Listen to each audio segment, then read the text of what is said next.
Bugün sülh müqaviləsinin bağlanması ümumilikdə region üçün əhəmiyyətlidir. Amma bugün sülh müqaviləsi bağlanmırsa hər şey bərbaddır, region batacaq, regionun inkişafı dayanacaq, dünya ölkələri ilə münasibətlərimiz korlanacaq kimi bir təhlükə də yoxdur. Sadəcə olaraq sülh müqaviləsi bağlanmayana qədər müharibə təhlükəsi qalır.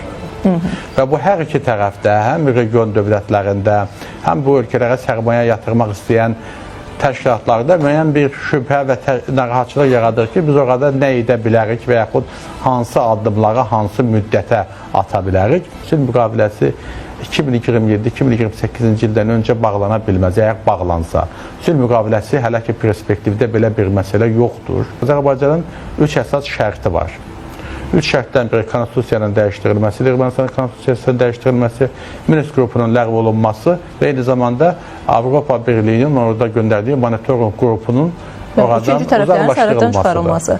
Amma sülh müqaviləsinə qədər isə atılacaq xeyli addımlar var. Birinci növbədə Azərbaycan və Ermənistan arasında diplomatik əlaqələr bərpa oluna bilər. Yəni, bunun sülh müqaviləsində heç bir aidiyyatı yoxdur. Yəni, bugün Azərbaycanla İran arasında, Azərbaycanla Türkiyə arasında, Azərbaycanla Rusiya arasında, Azərbaycanla Amerika Birləşmiş Ştatları, İngiltərə, Fransa arasında sülh müqaviləsi yoxdur ki. Yəni, biz onlarla yenə də, ya Gürcüstanla bizim sülh müqaviləmiz varmı? Bu, daha çox Ermənistanla Azərbaycan üçün yox, beynəlxalq aləm üçündür ki, biz barışdıq.